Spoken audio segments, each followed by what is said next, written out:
Ok, parfait. Je vois que tout le monde commence à rejoindre. Bonjour à toutes et à tous. Bienvenue à ce webinaire de présentation du rapport français du projet PostingStat 2.0. Je suis Marco Rocca, je suis chercheur au CNRS et à l'Université de Strasbourg, à l'UMR Dres. Et aujourd'hui, je suis avec Pierre Lessuisse, qui est chercheur au Beta, Pierre-Édouard Veil, qui est à l'Université de la Bretagne occidentale, et Daniel Elanga Mendogo, qui est chercheur postdoctoral au projet European Birds of Passage à Strasbourg.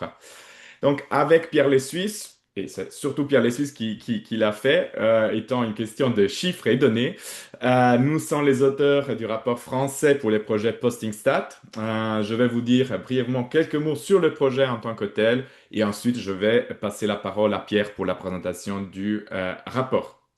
Le projet Posting Stat 2.0, comme les noms l'indiquent, est la suite d'un premier projet Posting Stat et a pour objectif d'améliorer la collecte de données en matière de détachement transnational dans l'Union européenne.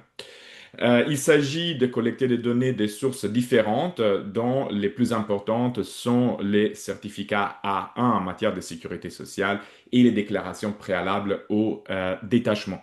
Le projet Posting Stat 2, de mémoire, couvre 13 États membres de l'Union européenne, couvrant donc à la fois des pays qui sont principalement des pays de départ du détachement, ainsi que des pays d'arrivée, et les pays qui font évidemment les deux.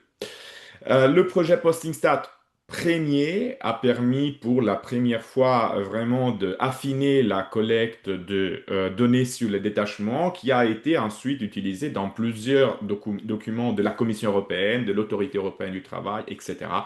Et ce projet constitue effectivement la base empirique pour toute discussion concernant le détachement au niveau européen et aussi national. Donc, nous sommes très heureux d'avoir participé à ce projet. J'ai participé au premier, mais dans ce cas-là, j'étais juste impliqué en tant que réviseur à la fin des rapports. Cette fois, j'étais impliqué plus tôt ensemble avec Pierre pour la rédaction du rapport. Donc, comment ça va fonctionner aujourd'hui? Nous avons deux présentations, chacune suivie par une discussion. Si vous avez des questions, n'hésitez pas, vous pouvez l'écrire dans le chat ou allumer votre caméra et microphone. Si vous choisissez de le poser avec votre caméra et microphone, sachez que le séminaire est enregistré, il sera mis à disposition ensuite sur YouTube. Donc, si vous préférez ne pas être enregistré, n'hésitez pas à poser la question dans le chat. Voilà, pour ce qui est l'introduction. Pierre, je te laisse la parole pour avancer les slides. N'hésite pas, tu me dis, Ouais, diapo suivante. parfait. Bah écoutez, merci Marco pour cette super introduction. Je suis vraiment ravi d'être là ce soir pour présenter les résultats de ce rapport. On a essentiellement travaillé, au final, on a fait suite aux travaux effectivement de Posting Stat, le premier rapport qui avait été écrit essentiellement par Mathilde Munoz.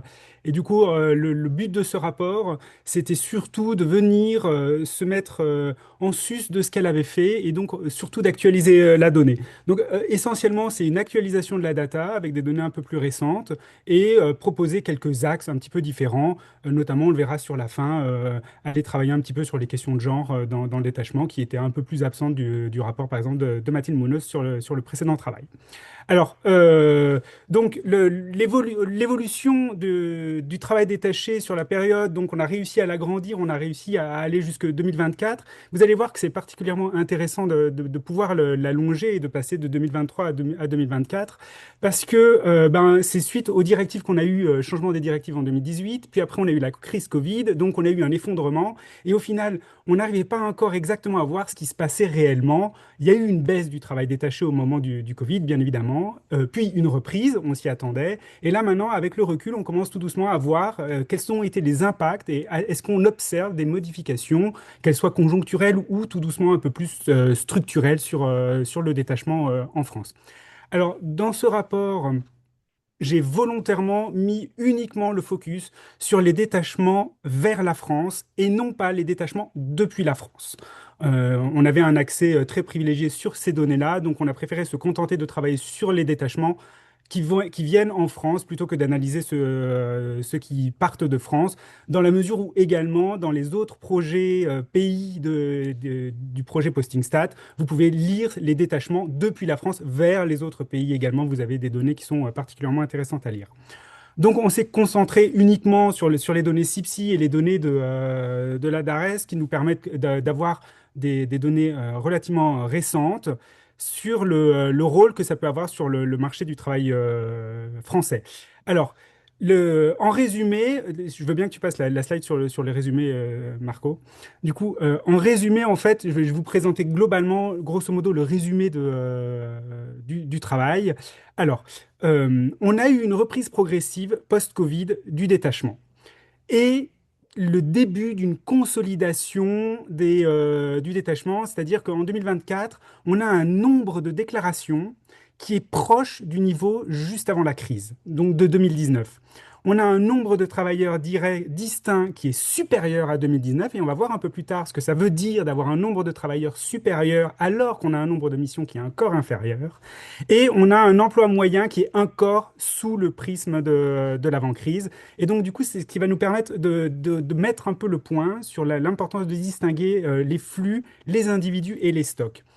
Ce qu'on constate essentiellement dans ces données-là, c'est les types de modèles juridiques utilisés, que ce soit le M1, M2, M3, évoluent un petit peu. Les évolutions qu'on a observées sur les dernières années ne sont pas les mêmes selon les modèles. On a eu un ralentissement de M1, puis une grosse reprise, alors que le ralentissement de M3 n'est pas revenu au même niveau que M1 d'avant-crise. Donc on va voir ça un peu plus en détail. Sur la fragmentation des missions, les missions deviennent de plus en plus courtes.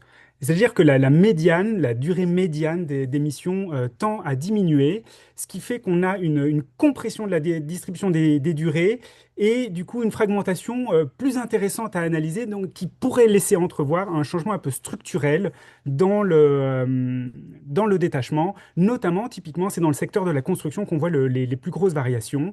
On a aussi une modification des origines des travailleurs détachés. On en reparlera avec le rôle des détachements dont la nationalité est hors UE, type Brésil ou Chine, et très très peu de femmes.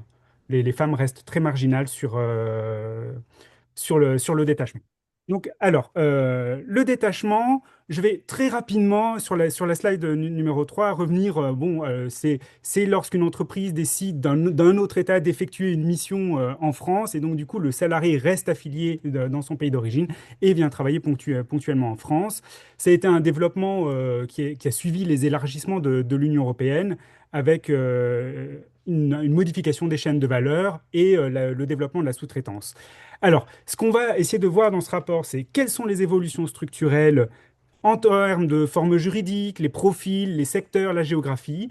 Est-ce qu'on a des transformations dynamiques, notamment sur les origines, et est-ce qu'on distingue des variations et des différences régionales et sectorielles qui apparaissent sur les derniers temps? Alors, le travail détaché, on va le mesurer, si tu veux bien passer sur la slide de 4, Marco, à l'aune de trois indicateurs principaux et qui donnent des informations relativement différentes. On peut regarder le nombre de déclarations. Donc là, c'est vraiment du flux administratif, le nombre de déclarations qui sont faites.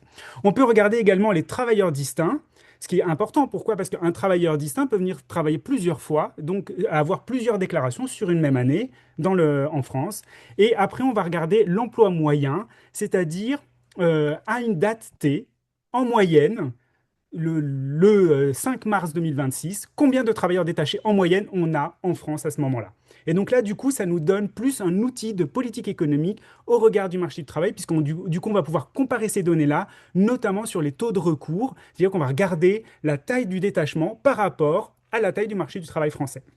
Donc, en 2020, on a eu la baisse et la reprise progressive sur 2021, 2022, 2023, d'où l'intérêt d'avoir des données récentes. On constate que les travailleurs ont tendance à réaliser plusieurs missions sur une même année et que le nombre de travailleurs a augmenté plus vite que l'emploi, ce qui veut dire qu'on a des missions de plus en plus courtes. Sur les trois modèles juridiques, c'est le M1 qui domine, donc c'est le modèle où on est entre entreprises indépendantes. Il reste dominant vraiment. Et on s'est un petit peu intéressé avec Marco sur ce projet sur le M3, c'est-à-dire le détachement qui a lieu via l'intérim. Pourquoi? Parce que du coup, on voulait un peu regarder ce qui se passait au niveau de l'intérim et de l'inspection du travail sur le contrôle les relations qui existent avec les agences d'intérim. Donc vous voyez sur l'évolution des modèles juridiques, hein, on voit bien cette diminution en 2020 et puis cette progression. Et je vous ai mis les pourcentages dans les graphiques, comme ça vous voyez bien le modèle M1 a gagné en puissance par rapport aux deux autres modèles. Alors, euh, la slide suivante. Là, ce qu'on va regarder, c'est l'évolution tendancielle du nombre de jours et la distribution de la durée d'émission. Alors, vous voyez bien, donc le nombre de jours, il baisse au moment du Covid, il reprend. En 2023, on sent qu'on est de nouveau sur une machine assez stabilisée et en 2024, on a eu un léger repli. Alors, sur les types de missions, les missions M1, donc inter-entreprises, sont des missions qui sont relativement plus courtes, ponctuelles. Les missions qui sont intra-groupes sont des missions qui sont plus longues, mais beaucoup plus hétérogènes dans leur définition. Et les missions M3 en intérim sont des missions qui sont relativement plus longues. On le verra après, il y a une raison notamment sectorielle pour ça. Elles sont plus continues, elles sont plus stables. Donc vous voyez déjà, rien qu'au niveau des modèles juridiques, on a une structure qui est particulièrement asymétrique. Et donc regarder le détachement sans prendre en compte le type de modèle juridique utilisé va déjà poser un problème et montre qu'on ne peut pas harmoniser et avoir une vision globale juste comme ça du détachement. Ce que nous montre le graphique sur la distribution, c'est une baisse de la moyenne, de la durée moyenne et de la durée médiane. Je vous rappelle l'intérêt, pour ceux qui n'ont pas la subtilité entre la médiane et la moyenne. La moyenne est très fortement tirée par les valeurs extrêmes. Genre, par exemple, vous avez un détachement qui a fait 300 jours dans l'année. Eh ben, il va tirer si la moyenne, elle est plus aux alentours d'une centaine. Alors que la médiane, elle va juste comparer. Vous avez la moitié des individus au-dessus, la moitié des individus en dessous. Et donc, du coup, vous avez un peu mieux une vision de ce que représente la durée moyenne. Donc, dans ce cas-là, la médiane va être un peu plus intéressante à analyser. Et on voit qu'elle bouge également sur la période. Et notamment, ce qu'on constate, c'est les extrêmes. Je vous ai mis le premier et le troisième quartile, donc ce qui représente à peu près 75% de votre distribution, a tendance un petit peu à se resserrer, mais vers le bas. D'accord? Donc vous voyez, notamment sur le troisième quartile, on passait de 158 à plus que 139 jours de mission. Alors, l'origine des travailleurs détachés. Donc la slide suivante, s'il te plaît, Marco. L'origine des travailleurs détachés, on a une diversification progressive, mais un cœur de pays stable. La baisse de la part cumulée des huit principaux contributeurs au détachement est passée de 61% en 2019 à 50% en 2024. Donc en fait, le noyau reste stable, mais il n'empêche qu'il commence à y avoir des acteurs périphériques qui ont un rôle tout doucement un peu plus important. Ce qui, d'un côté, est bien, ça montre aussi que d'autres acteurs peuvent rentrer sur le marché français et donc du coup avoir un rôle. Ce qu'on peut retenir de cette slide ici, c'est que le Portugal en 2019 représentait par exemple 13,2% du détachement. Aujourd'hui, il n'en représente plus que 9,1% en 2024. C'est la plus forte baisse pour le Portugal. Et on va voir que, notamment avec le Portugal, il y a des éléments assez intéressants à aller regarder sur les détachements qui se font depuis le Portugal. À l'inverse, la Belgique est le pays qui va le plus augmenter.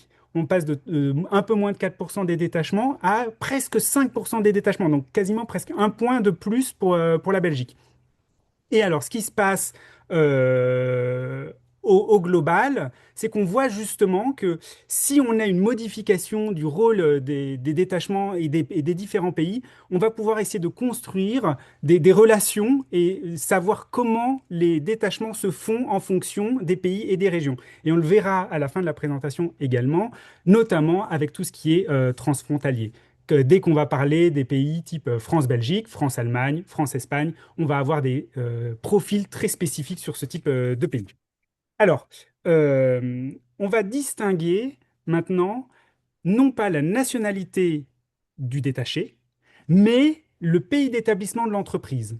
C'est important, notamment, vous allez le voir, pour les pays type Espagne-Portugal. Euh, on a une forte corrélation, évidemment, entre la nationalité et le détachement. Pour des pays comme la Roumanie, 98% des détachés qui viennent de Roumanie en France sont roumains. Donc, ce sont vraiment des citoyens roumains qui viennent et qui sont détachés en France. À l'inverse, dans le cas du Portugal que je vous ai mis sur la slide, vous voyez que ce n'est pas du tout le même schéma. En 2019, 85% des détachés étaient d'origine portugaise, alors qu'on est à moins de 50% en 2024. Et c'est là qu'on voit justement émerger d'autres nationalités, où vous avez en fait des pays comme le Brésil, qui vont alimenter le travail détaché des Portugais qui vont venir en France. D'accord? Donc c'est ce qu'on a. En fait, le Portugal va servir de passerelle pour faire venir des travailleurs détachés sur le territoire français.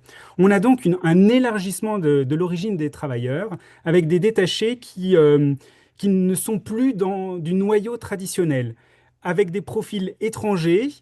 Le nombre de nationaux diminue, donc ce qui montre qu'on a une configuration qui commence à être multiniveau et une dynamique qui change dans les migrations internationales plus larges. D'accord? C'est là qu'il faut aller voir l'impact que ça peut avoir sur la migration. On va passer maintenant à la distribution sectorielle. Alors, la distribution sectorielle, elle est particulièrement intéressante. J'ai beaucoup aimé travailler sur la distribution sectorielle parce on a plein de petits éléments hyper intéressants à aller regarder. Donc, dans les secteurs, on détermine uniquement les grands secteurs ici. J'ai pas été rechercher plus en détail dans les sous-secteurs. C'était déjà hyper dense. On va distinguer le secteur des services, l'industrie, l'agriculture et la construction. Alors, la construction, vous le voyez sur le graphique, hein, c'est le premier contributeur au travail détaché en France, de loin, de manière structurelle, et ça ne change pas. Ce qui va un peu plus changer selon les années, c'est le poids du service et de l'industrie qui sont en deuxième et troisième position. Alors là, ça fluctue un petit peu plus selon les années. On arrive à avoir des variations qui sont intéressantes. Dans les services, les missions sont relativement plus courtes, qui montrent des besoins plus ponctuels et opérationnels, tandis que dans l'industrie, les missions sont plus fragmentées et cette fragmentation des missions est en hausse sur la période. Dans la construction, ce sont des missions longues.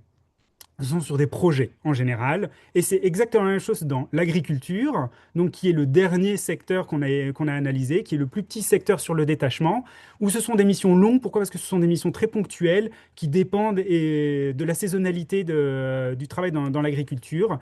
Et on le verra un peu plus tard, l'agriculture notamment utilise beaucoup l'intérim et donc du coup les agences de travail temporaire pour faire venir les détachés en France. Euh, En termes de nombre de jours, le secteur des services et de la construction dépasse leur niveau d'avant-crise. Donc, ce sont vraiment deux secteurs dans lesquels on voit la plus forte évolution du nombre de jours et le rattrapage d'avant-crise. Donc, c'est là qu'on peut se dire également, bon, bah, du coup, les secteurs ne suivent pas la même tendance. Et du coup, il va falloir regarder au niveau de chaque secteur quels sont les détachés et comment, du coup, adapter les politiques pour les rendre le plus opérationnels possible. Bien. Euh, L'impact est très hétérogène sur le marché du travail. C'est ce que je vous disais tout à l'heure. Quand on regarde le taux de recours et la durée d'émission, on va voir que selon les secteurs, l'importance du travail détaché n'est pas le même, bien qu'il reste très faible, évidemment, au regard du marché du travail français. Euh, le, le travail détaché est très faible, par exemple, sur les services.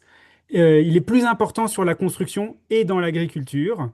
Donc, ça pose la question de savoir s'il ne faudrait pas mettre en place des politiques sectorielles avec une absence de logique uniforme sur la définition du détachement et de regarder comment accompagner le détachement selon les secteurs.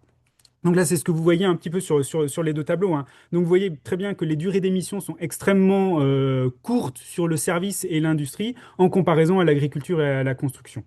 Les taux de recours. Le taux de recours, comment il faut le voir, c'est le taux de la part de travailleurs détachés que vous avez à un moment donné sur le territoire. Donc on est bien évidemment à des niveaux relativement faibles. Les taux de recours dans les services sont aux alentours de 0,1% par exemple. Alors, ce qu'il faut retenir sur les taux de recours, vraiment les deux faits, c'est la construction a un taux de recours qui est relativement élevé. Vous voyez, il est à 1,7. Il est relativement stable. En revanche, le taux de recours dans l'agriculture a fortement diminué, puisqu'on était on était à plus de 2,2% avant Covid, et là maintenant on est à 1,5. Alors, c'est vrai que quand je vous dis 2,2 à 1,5, ça fait 0,7 points. Bon, en soi, c'est pas énorme, mais il n'empêche que structurellement, ça vient vraiment influencer. Pourquoi? Parce que le nombre diminue fortement. Donc, il y a vraiment quelque chose à aller regarder au niveau de l'agriculture. Euh, Sachant que chaque année, entre 2010 2020 et 2024, le taux de recours a augmenté. Très très faiblement, systématiquement, mais il a systématiquement augmenté. Donc on est bien sur une reprise et sur une remontée en puissance du travail détaché en France, même si le taux de recours moyen est inférieur dans 3 secteurs sur 4. Donc ce qui montre quand même qu'on est à des niveaux encore en deçà de la crise. Alors, un graphique que j'aime beaucoup, c'est sur celui sur la slide 10. Il est assez visuel et je trouve il illustre très bien comment comprendre le détachement en fonction des pays. Vous avez 3 profils, grosso modo, de pays dans le cœur des pays qui envoient des détachés en France. Vous avez le premier profil, donc c'est Allemagne-Belgique, typiquement Allemagne-Belgique, d'autres pays, mais je vous ai mis les principaux ici, mais où vous avez le secteur des services qui est principal. Donc vous voyez, rappelez-vous, le secteur des services, c'est pas le secteur le plus important. Il n'empêche que quand on regarde les détachements en provenance d'Allemagne et de Belgique, là, on voit que c'est quand même le secteur le plus important. Vient ensuite celui de la construction. Dans le deuxième profil, vous avez l'Espagne, typiquement, et là, c'est des agriculteurs. D'accord? C'est vraiment la plus grosse masse du détachement, c'est des agriculteurs. C'est dans l'agriculture. Et le troisième type, où on est plus sur des pays type Pologne, Portugal ou Roumanie, où c'est le secteur de la construction qui viendra être alimenté. Alors, quelques éléments de chiffres qui sont assez originaux à retenir. Quand on regarde le Portugal, en 2024, c'est 20% des détachés. Un tiers des détachés sont de la construction. Donc ça veut dire que le Portugal inonde 30% du détachement de la construction.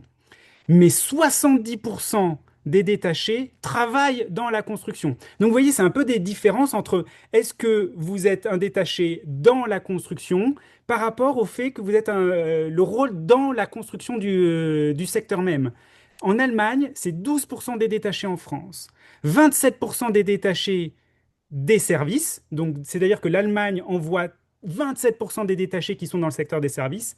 Et pour autant, 50% des travailleurs détachés qui viennent d'Allemagne sont dans le secteur des services. Et donc, vous voyez, en fait, la différence entre ces chiffres, qui peut paraître quand même assez extrême, notamment dans le cas du Portugal, parce que du coup, on passait de 30% à 70%. Ce qui est intéressant, c'est de voir que vous pouvez représenter peu dans le volume total des détachés, mais quand on voit que, les détachés que vous envoyez sont spécialisés sur un secteur, et ben du coup, il faut creuser sur cette question-là et se demander quelle spécialisation, quel type de métier, pourquoi est-ce qu'on est spécialisé sur ces détachements.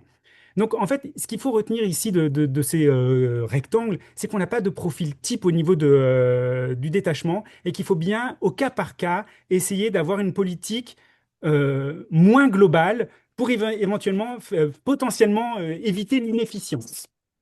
Alors, sur les marchés régionaux, du coup, la slide 11, alors là, bon, bah, je pense qu'il n'y a pas trop de grosses surprises. Euh, L'industrie a un rôle très fort, notamment dans le Grand Est, par exemple, et les pays de la Loire. On constate des disparités qui sont très importantes entre les différentes régions, notamment sur le taux de recours au détachement, hein, et sur l'effectif global. Donc, il y a quand même des questions régionales qui sont importantes. Évidemment, le détachement est plus important dans les régions qui sont frontalières avec d'autres pays. Pourquoi? Parce qu'il y a des facilités de se déplacer. On le voit très bien, nous, dans la région Grand Est, avec l'Allemagne, mais quand vous êtes à Lille, vous le voyez très bien aussi avec la Belgique. Et sur la période, il n'y a que la région Auvergne-Rhône-Alpes qui a perdu du détachement, hein, vraiment, notamment dans les services. Il y a 44% de détachement en moins dans le secteur des services.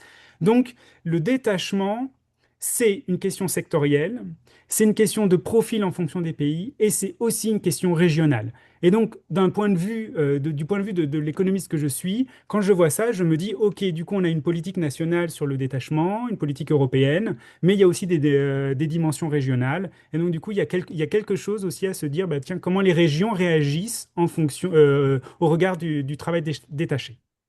Voilà. Je suis désolé, je viens de remarquer que la Bourgogne-Franche-Comté était sans chiffre. De mémoire, c'est 3% pour la Bourgogne-Franche-Comté. Il y a dû y avoir un problème dans l'envoi de la carte. Alors, la question du genre, maintenant. Là, c'est sans appel. Les femmes sont quasiment inexistantes, hormis sur quelques points très spécifiques. Les femmes sont un peu plus présentes dans l'agriculture en provenance de l'Espagne. Elles sont un peu plus présentes dans les services et quand elles viennent de l'Allemagne. Les femmes représentent la plus forte proportion dans le détachement au regard du détachement qui vient de la Belgique. Mais au terme du poids total, c'est quand même l'Allemagne qui envoie le plus de femmes. Voilà. En fait, il n'y a pas vraiment grand-chose à se dire, si ce n'est que c'est quand même assez dommage de voir que les femmes ne font pas plus de travail détaché, notamment sur des secteurs comme le service, où elles pourraient être quand même beaucoup plus représentées. On voit que ça reste relativement marginal, hein, seulement 14% de femmes sur le total. Donc, ce sont des secteurs dans lesquels elles sont beaucoup plus présentes sur le marché du travail français. Donc, on pourrait s'attendre à ce qu'elles soient aussi plus présentes sur le détachement. Il n'en est rien. Ensuite, là, on a fini sur un peu toute la partie statistique, hein. Je vous ai dressé tout le portrait de ce qu'on a produit. On a regardé ensuite le rôle des agences de travail temporaire et le rôle de l'inspection du travail dans l'évolution. Alors, la règle de base qu'il faut garder en tête, c'est que le travail temporaire ne doit pas se substituer à un besoin permanent. Donc c'est là que justement il va y avoir beaucoup d'interactions entre l'agence de travail temporaire et l'inspection du travail, et que le recours à ce qu'on appelle le travail détaché hired to be posted, il faut qu'il recule. Il recule, mais il n'empêche qu'il reste structurellement présent, notamment dans l'agriculture et la construction, avec comme mauvais exemple, comme peut-être mauvais joueur, hein, mais notamment avec l'Espagne. Les agences de travail temporaire représentent moins dans le détachement en France depuis 2020, mais représentent des missions plus longues, notamment à cause des secteurs qu'elles touchent. Et elles ont évidemment une surveillance juridique accrue. Et donc, ce qui nous permet justement de passer au dernier élément sur le rôle de l'inspection du travail. Donc, la lutte contre la fraude est structurée. Elle nécessite, au regard de l'inspection du travail, avec les discussions et les échanges qu'on a eus, une coopération tant interministérielle qu'une coordination transnationale. Ça se développe, c'est de plus en plus efficace. Il n'empêche que ce sont des enquêtes qui sont relativement complexes puisqu'elles doivent être menées à des niveaux internationaux. Et le recouvrement des amendes lorsqu'il y a sanction est particulièrement faible. Alors, on n'a pas réussi à avoir le chiffre des recouvrements des amendes, ce qui est un peu dommage. On a vu quelques éléments, mais au final, ils sont assez vite passés à la trappe parce qu'on n'arrivait pas à généraliser ça sur la France. Mais le recouvrement des amendes est relativement faible et c'est une piste d'action de l'inspection du travail. Ce qu'on constate néanmoins, c'est une augmentation des contrôles documentaires, notamment grâce à la digitalisation, hein. Donc là, vraiment, vous le voyez sur le tableau, hein, le contrôle documentaire augmente fortement sur la période, et une simplification et un renforcement des sanctions. En termes de ressources de l'inspection du travail, il y a eu une légère baisse des effectifs des inspecteurs sur la période, ce qui correspond à peu près à une baisse de 10 équivalents temps plein sur les inspecteurs qui sont dédiés au travail illégal et un recours accru au contrôle documentaire. Donc, euh, les moyens baissent un petit peu, les contrôles augmentent. L'inspection du travail, quand j'ai eu les derniers échanges avec eux, était relativement positif. Alors, bien évidemment biaisé, mais quand même relativement positif sur les actions qu'ils arrivaient à mettre en place et voyaient surtout beaucoup d'évolution dans les moyens d'action qu'ils ont et leur capacité à répondre au travail illégal dans le cadre du travail détaché. Et alors, Juste avant de conclure, un petit fait, puisque je vous ai dit que justement, en fonction des régions, on avait des, une politique différente sur le travail détaché. Certaines régions ont une probabilité de contrôle qui est supérieure à 0,35. Donc, probabilité de contrôle, c'est quand vous êtes un travail détaché, quelle est la probabilité de vous faire contrôler. Donc, grosso modo, le nombre d'inspections qui sont liées au travail détaché sur le nombre de travailleurs détachés dans la région. La probabilité est très élevée et plus élevée dans Provence-Alpes-Côte d'Azur et Pays de la Loire. Il n'empêche que quand on regarde la Bretagne, le taux est très faible, il y a peu de travailleurs détachés, et pourtant c'est là qu'il y a le plus d'inspections. Donc vous voyez, il y a aussi une volonté régionale d'axer plus ou moins le contrôle sur le travail détaché, et donc du coup l'inspection du travail a quand même une marge, et donc du coup peut se permettre d'être plus ou moins active sur ces questions-là. Ce qu'il faut retenir quand même, c'est que sur le plan géographique, on observe une complexification des chaînes de mobilité et le travail détaché reste une question prégnante pour les régions qui sont transfrontalières avec les pays limitrophes à la France, hein. Donc c'est sûr que quand vous êtes en Bretagne, vous n'avez pas les mêmes questions de détachement que quand vous êtes dans les régions bah, comme nous, dans le Grand Est par exemple, à Strasbourg. Donc en conclusion, le détachement en France n'est pas simplement revenu à son niveau de pré-Covid, hein. Donc il n'y est pas vraiment revenu encore, mais il n'empêche qu'on constate une consolidation et une transformation un petit peu structurelle, notamment la reprise des volumes, mais la fragmentation des missions, la domination renforcée du modèle interentreprise, la diversification des origines, avec les questions que ça pose. Par exemple, le nombre de travailleurs détachés d'origine chinoise a fortement augmenté sur la période, reste terriblement marginal encore, mais il n'empêche, s'il y a cette augmentation qui est observée, ben, qu'est-ce que ça va vouloir dire dans les futures années? Est-ce que ça va être une tendance qui va se péricliter ou alors est-ce que ça va s'installer? Une segmentation sectorielle qui est persistante et une hétérogénéité territoriale qui est fortement marquée, hein. Voilà. C'est grosso modo ce qu'il faut retenir du rapport.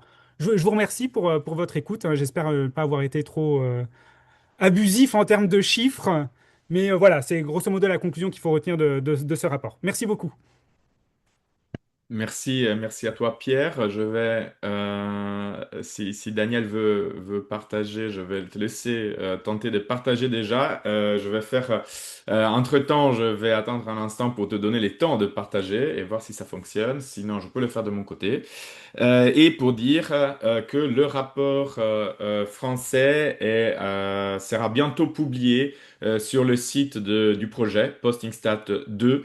Donc si vous cherchez Postingstat 2.0, normalement vous tombez sur le site qui est hébergé par la KU Leuven, l'université à Louvain, en Belgique. Et donc le rapport sera bientôt accessible pour le public. Il est juste en attente du formatage, layout, etc. Daniel, je vois le partage a bien marché, donc je te laisse la parole pour la discussion. Ok, ben merci Marco, bonjour à tous. Donc pour commencer, merci une fois de plus Marco pour l'invitation à participer à cette conférence et notamment à commenter votre rapport avec Pierre. Donc, puisque je travaille également sur cette thématique et notamment sur ces bases de données françaises, dont l'intérêt pour moi était certain et donc cela nous offre aussi la possibilité de croiser un peu nos perspectives. Donc, et pour terminer ce petit propos introductif, donc je voulais aussi remercier Pierre pour sa présentation qui était très claire et qui a repris avec une certaine efficacité et exhaustivité l'ensemble du contenu du rapport. Donc, cela m'oblige à revoir. Alors, je peux pas avancer.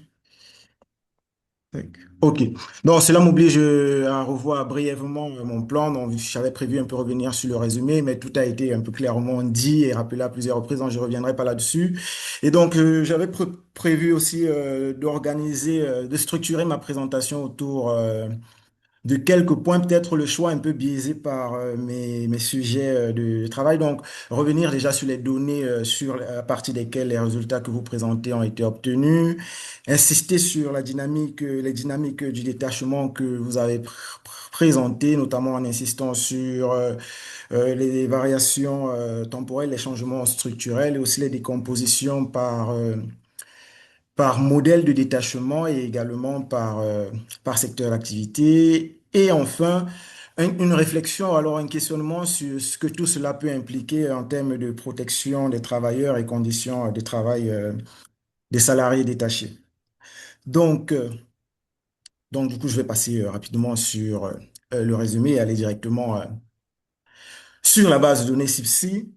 Donc, premièrement, il faut dire que la présentation et le rapport de Pierre et de Marco ont déjà donné un bel aperçu de la richesse de la base de données CIPSI. Et je pense, à ma connaissance, parmi les pays de l'Union européenne, il y a, il n'y a que la Belgique qui dispose d'une base de données comparable. Donc, la base de données CIPSI retrace les flux de détachement à partir de mi-2016 la- jusqu'à, comme le montre le rapport 2024. Mais les dernières données qui sont sur la plateforme CSD, c'est 2023. Et en Belgique, on est un peu plus... en Belgique, ils partent de 2010. Mais voilà, il en reste de moins que c'est une longue série qui permet justement, comme ça a été fait dans le rapport, d'analyser un peu les variations sur les périodes pré- et post-Covid et essayer de comprendre ces dynamiques-là. Ensuite, pour d'autres recherches, l'un des avantages de cette base, c'est elle peut également être fusionnée avec d'autres bases de données administratives en France, notamment par exemple les bases de données tous salariés qui contiennent des informations sur les salariés d'une entreprise. Et ça permet ainsi, par exemple, d'analyser l'impact du travail détaché sur les travailleurs locaux au sein des entreprises qui font recours, au travail détaché. Enfin, du côté de l'administration, il faut aussi souligner qu'il y a un effort continu de d'adapter la méthodologie à certaines limites que présente la base. Donc, par exemple, l'un des points qu'on recense régulièrement, c'est, par exemple, l'un des débats, porte sur la surestimation ou alors la sous-estimation des détachements entrant en France, ou bien les détachements tout simplement. Donc, je pense que récemment, en 2019, en 2021, si je me trompe pas, par exemple, dans la base de données CIPSI, on a introduit un statut, une variable statut, qui permet notamment de dire si une déclaration de détachement a été annulée, ou alors, donc, du coup, par rapport aux périodes antérieures, écarter les, les, les déclarations annulées nous permet d'avoir une observation plus fine du volume de détachement réel. Par contre, sur la sous-estimation, par exemple, les détachements qui ne sont pas nécessairement déclarés, là, ça reste une question à laquelle on n'a toujours pas de réponse, qu'on ne peut pas capter justement par la base de données CIPSI. Donc voilà, cela montre un peu une certaine volonté au niveau de l'administration française de se conformer aux directives européennes, notamment la directive de, de- d'application des règlements européens sur le détachement de travailleurs qui insiste sur la collecte et la mise à disposition des données. Mais à qu'à cela ne tienne, la base présente encore certaines limites qui peuvent, je sais pas, biaiser notre regard ou alors notre analyse qu'on peut faire des données et aussi qui peuvent limiter l'accès à ces données-là pour pour de nouvelles recherches. Donc, l'une des premières barrières, c'est le coût d'accès. Donc, ici, c'est une barrière qui ne tient pas tant à la DARES, qui est la productrice de la donnée, en elle-même étant plus au cadre via lequel les données sont mises à disposition pour le chercheur, c'est-à-dire via le CASD, qui est un environnement sécurisé d'accès aux données. En général, il faut une certaine souscription pour pouvoir accéder à ces données. Ensuite, s'agissant des limites qui concernent justement le producteur des données, ici éventuellement on a dans l'audience euh, des fonctionnaires de la DARES, ce serait peut-être intéressant de nous apporter aussi des réponses à cette question-là. On remarque que si vous prenez par exemple les différents rapports de la DARES, si vous comparez par exemple le rapport de 2022, si vous regardez l'évolution le nombre de détachements qui sont indiqués dans les rapports en 2022, c'est l'année 2019, 2020, 2021. C'est différent du nombre de détachements sur les mêmes années qui sont indiqués dans les années 2000, euh, 2019, 2020 et 2021. Donc, il y a ces écarts-là selon les rapports qui perturbent un peu la comparaison des statistiques au fil des rapports. Et aussi, pour les données qui sont mises à disposition via le CASD, dans l'environnement sécurisé, il faut dire c'est que chaque année, la DARES met à disposition une nouvelle version des données, donc, qui est simplement complétée par la dernière année. Donc, par exemple, on peut par exemple avoir un fichier 2020 qui va contenir toutes les années avant 2020 et l'année 2020, fichier 2022, ainsi de suite, toutes les années avant et avant 2022. Mais si vous prenez ces trois fichiers-là et que vous analysez séparément, vous vous rendez compte également que vous avez un nombre de détachements différents sur les mêmes années selon la version du rapport de détachement. Donc, peut-être qu'il doit y avoir un problème au moment de l'extraction et de la mise à disposition et il serait important pour justement consolider nos résultats et faire ces comparaisons, de raffiner un peu de- ces sorties-là pour plus de cohérence au fil des années.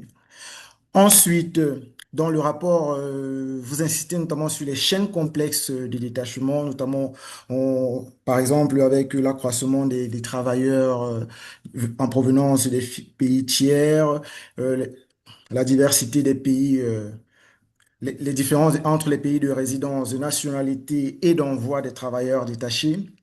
J'ai trouvé que dans cette caractérisation des détachements complexes, peut-être qu'une information qui pourrait être utile, notamment en ce qui s'agit des détachements réalisés via les agences d'intérim, serait par exemple une information sur les entreprises utilisatrices.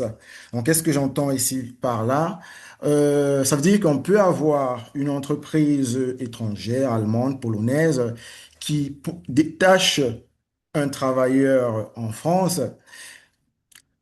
mais on n'est pas certain si ce travailleur est effectivement employé par l'entreprise qui détache ou alors l'agence d'intérim via une agence intérim. Donc, ou la situation peut être présentée inversement. Une agence d'intérim qui détache, qui déclare un travailleur détaché.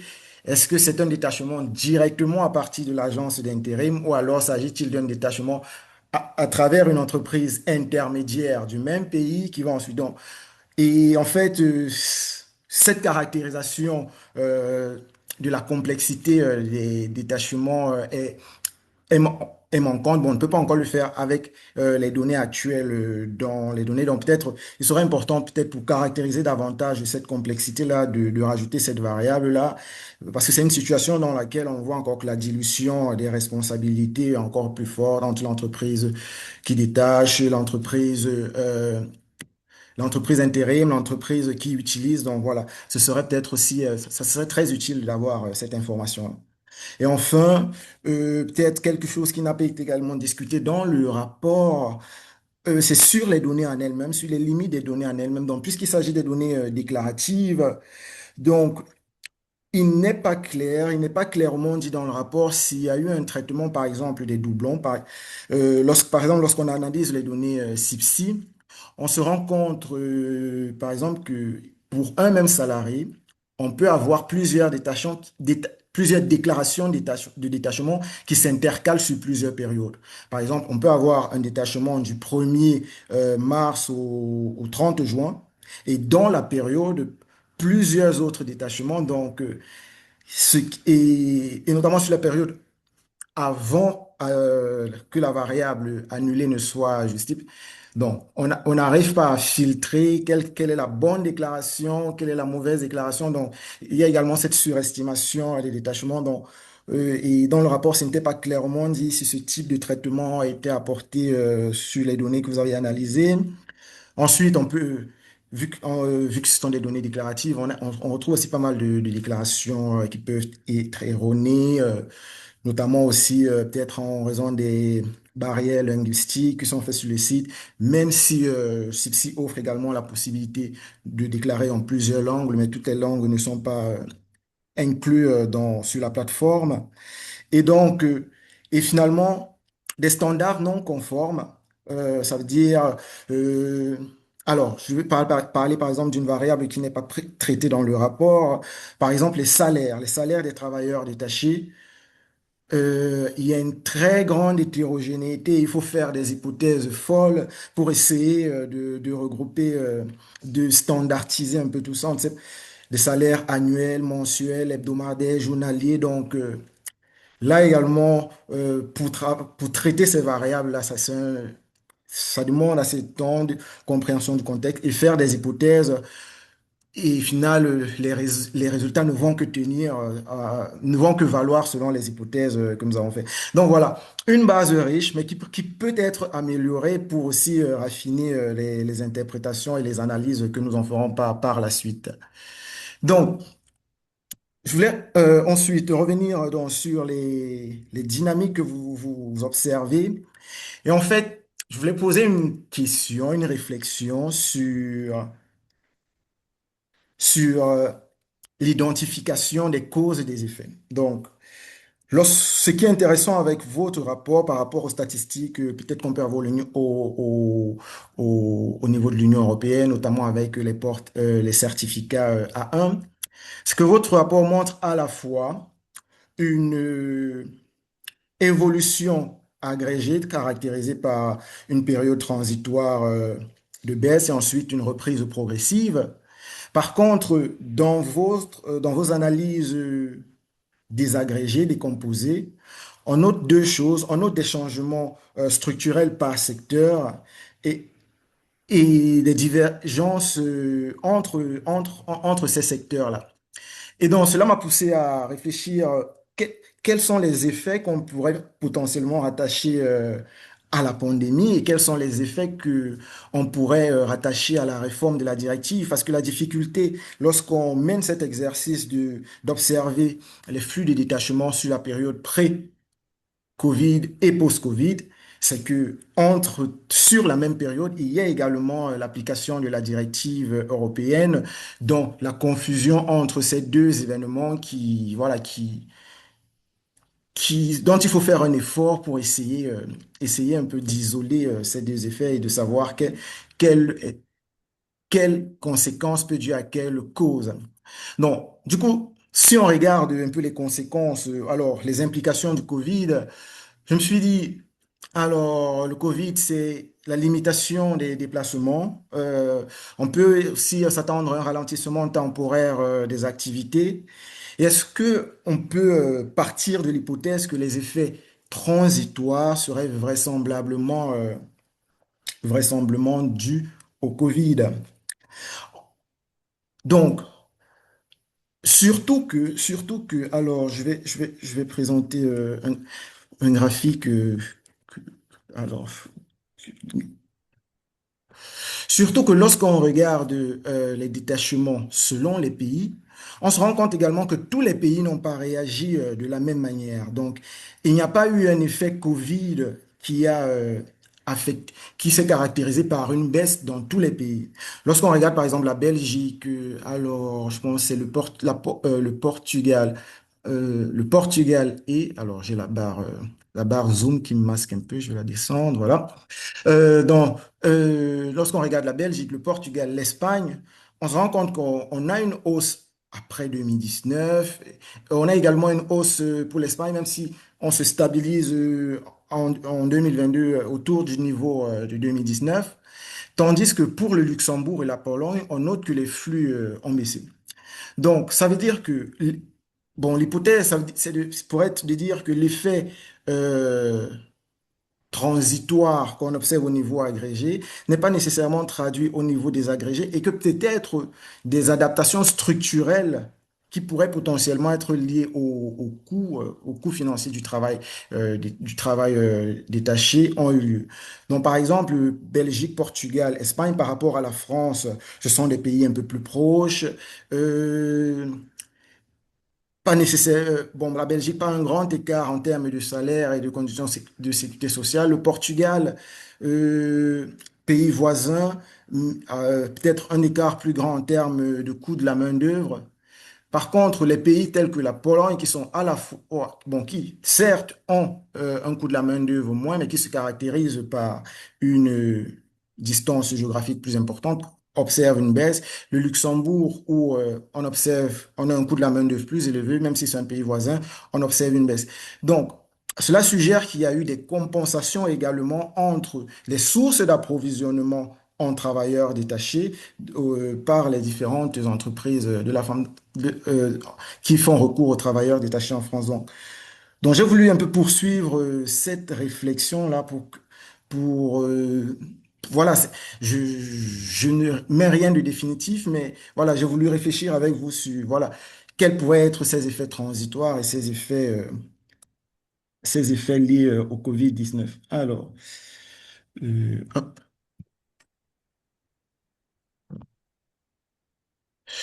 Et donc, et s'agissant des effets de la directive, donc, les conséquences, c'est une augmentation structurelle du coût de la main-d'œuvre et donc des prestations des salaires détachés, parce que voilà, il faut égaliser les salaires des travailleurs détachés par rapport aux travailleurs locaux. Donc, pour les travailleurs détachés provenant des pays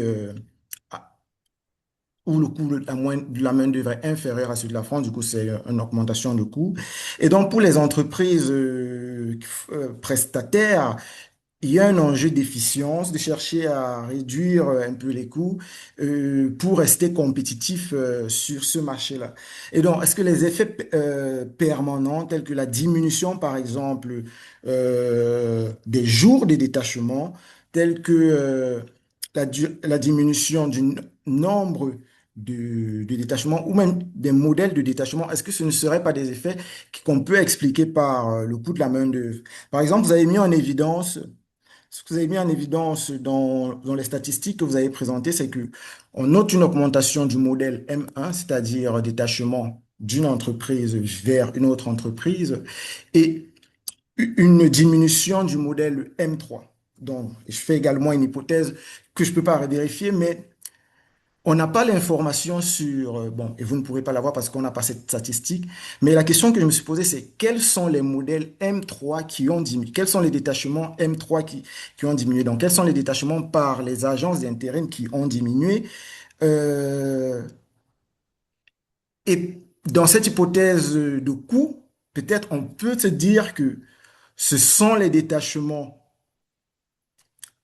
indirect où une entreprise utilisatrice va faire appel à une agence intérim pour recruter. Et donc, ce supplément de coût-là, que représente également le recours à une agence d'intérim pour recruter un travail détaché, ce supplément de coût-là, cumulé au coût additionnel imposé par la directive, est-ce que potentiellement, il ne pourrait pas inciter les entreprises utilisatrices qui détachent à diminuer ce recours aux travailleurs détachés? Et voilà, et en lisant votre rapport, il y a également d'autres formes d'adaptation que j'ai essayé d'explorer en lisant, sur lesquelles je travaillais nécessairement pas, mais voilà, qui m'ont un peu poussé à réfléchir. Donc, si je regarde par exemple la proportion des détachements très courts, je me suis dit, bon, est-ce que en termes d'adaptation, les entreprises vont diminuer les durées de détachement? Donc, ça, vous le démontrez déjà. Mais j'ai par exemple regardé comment a évolué la proportion des détachements de 1, 2, 3, 4, 5 jours. Donc déjà, ce qu'on note, c'est que les détachements d'une journée sont les plus importants. Donc ça veut dire, vous commencez un service et vous le terminez le même jour. Donc, et on note que c'est aussi les détachements par rapport à ces cinq niveaux-là, c'est aussi les détachements qui ont la plus forte augmentation relative.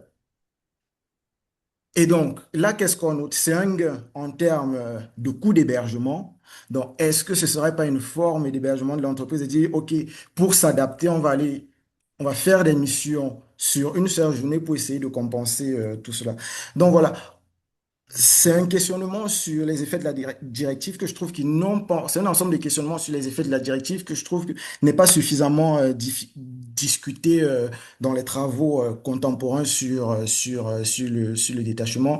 Plus d'accent est mis sur le Covid-19, mais peut-être qu'il faut aussi aller chercher sur cette directive qui est intervenue là, sur la même période, qu'est-ce qu'elle a eu comme effet. Et voilà. Et ensuite, pour terminer, je mène une dernière série de questions sur quelles sont les implications de ces changements que l'on observe pour les travailleurs détachés en termes de conditions de travail et en termes voilà, de protection. Donc, alors, ici, je vais également présenter une série de graphiques que j'ai préparés rapidement en lisant votre rapport. Alors, donc tac. J'ai essayé de regarder comment évolue le nombre d'heures travaillées sur cette période-là. Bon, on note également des tendances. Ça, c'est le nombre d'heures de travailler sur une journée.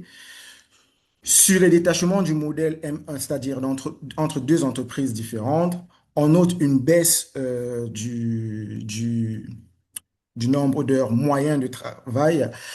Par contre, pour les agences d'intérim, on constate que le nombre d'heures de travail sur une journée pour les travailleurs détachés a augmenté. Donc, c'est également des changements qui semblent être du moins permanents. Donc, notamment pour les agences d'intérim, la baisse est continue sur l'ensemble de la période. Ensuite, les heures, lorsqu'on décompose cela par secteur d'activité, bon, on ne voit pas de divergence remarquable, mais si on regarde également, si on regarde ensuite le pourcentage de jours de repos des travailleurs détachés, on note également pour les agences d'intérim qu'on a une baisse du nombre de jours de repos sur les périodes de détachement. Donc là, je me suis concentré exclusivement sur les détachements de plus de 30 jours, plus de 28 jours, dont approximativement un mois. On note cette baisse-là du nombre d'heures, du nombre de jours de repos sur les périodes de détachement. Et en faisant mes calculs, cela correspond un peu, si on ramène ça à une année, c'est un jour de congé en moins sur une année pour un travailleur détaché. Sur la base de 30 jours de congé, par exemple, annuel, ça représenterait un peu plus d'un jour de congé en moins. Ensuite, lorsqu'on décompose ça par secteur, dans les, pas, pas forcément de grande hétérogénéité, bon, à part que bon, pour les services, cela a augmenté. La construction, une baisse qui n'est pas forcément maintenue, donc on ne peut pas dire grand-chose. Alors, hop, tic, il y a un graphique qui, euh, qui m'échappe. Donc voilà, je pense qu'il y a un graphique qui m'échappe, mais voilà, hop, C'est pas grave, Daniel, hein, tu peux. ouais, je vais retourner, donc voilà. Donc voilà, c'est un ensemble de réflexions sur lesquelles je voulais revenir en complément de ce que vous avez fait pour dire qu'est-ce qu'on peut dire sur les origines des effets et voilà sur le travail, sur les conditions de travail des détachés. Donc il y a un ensemble de variations qui justifient, comme vous l'avez dit, qui la poursuite justement, comme vous l'avez dit, des missions d'inspection et des enquêtes de terrain pour compléter ces résultats. Donc voilà, en somme, un peu sur les points sur lesquels je voulais revenir et en vous remerciant encore pour l'invitation à discuter votre rapport. Merci. Merci Daniel. Pas mal de choses à considérer aussi. Et nous avons eu aujourd'hui l'information aussi que la commission va réouvrir un appel à projet dans le futur. Donc, croisons les doigts pour un posting stat 3.0 pour qu'on puisse continuer à explorer. Je vais rapidement demander s'il y a des questions, des clarifications sur ce qu'on a vu jusqu'ici. Pour des questions plus de discussion, nous allons le faire après la prochaine présentation. Donc, s'il y a des questions brûlantes, immédiates, pour mieux comprendre ce que nous avons expliqué jusqu'ici. Sinon, je vais directement passer la parole à Pierre-Édouard. Pierre-Édouard, tu veux que je partage la présentation et je m'en occupe? Ou tu fais de ton A côté? priori, je dois pouvoir Vas-y. partager mon Vas-y. écran. Enfin, là, si vous voyez, pour moi, c'est bon, tout le monde m'entend? On t'entend. Tu peux la mettre à plein écran ou tu préfères un... Est-ce que pour vous c'est OK? Le mettre en plein écran, Si alors c'est attendez. possible, hein. Si c'est comment ça Euh, marche mieux pour toi. ouais, ouais, ouais. Comme ça, c'est bon? Ouais, génial. Ok, bon, Vas-y. allez, tant pis pour mes notes, je vais parler plus Je suis désolé. de façon un peu plus brève que prévu, étant donné qu'il ne nous reste pas trop de temps. Donc moi, c'est une présentation un petit peu plus ciblée sur l'intérim, hein, le détachement intérimaire, qui s'inscrit dans un projet beaucoup plus large auquel tu as participé, qui avait eu un petit financement donc du ministère de la Justice et de la MSHB, de la MICHA, bon, bref, des financements régionaux. Voilà, enfin, ça s'inscrit aussi dans le cadre de mon HDR que je suis en train d'essayer de terminer sur le travail détaché entrant en France. Voilà, avec donc des résultats que je vais présenter aujourd'hui, qui prennent, enfin, qui vont être publiés sous la forme d'un article dans la revue Sociologie, qui s'intitule donc Du travail détaché 100% flexible et légal. Je cite le slogan d'une agence d'intérim roumaine, donc des intermédiaires du droit et du marché européen. Alors, à travers cette étude de cas, donc voilà, par rapport à ce qui a été présenté avant, le rapport posting 2.0, moi, je vais vraiment cibler ma présentation sur l'intérim détaché, mais voilà, parce que ce que je vais présenter, c'est pas comme si c'était totalement étranger aux logiques des prestations de services. Euh, voilà, donc alors l'idée, la question de recherche un peu théorique, elle tourne autour du concept de managérialisation du droit de Lorraine Edelman. Donc la managérialisation du droit, les usages managériaux du droit, en fait, c'est une forme j'y arrive jamais, l'endogénéisation des usages du droit. Euh, voilà, dans le fonctionnement des entreprises. Le droit qui est mis au service des entreprises plutôt que des salariés. Alors en fait, cette managérialisation du droit dans les travaux d'Edelman et de ceux qui l'inspirent, ça passe pour l'essentiel par des structures internes aux entreprises. En France, alors on a des travaux qui s'en inspirent, qui portent notamment sur la RSE.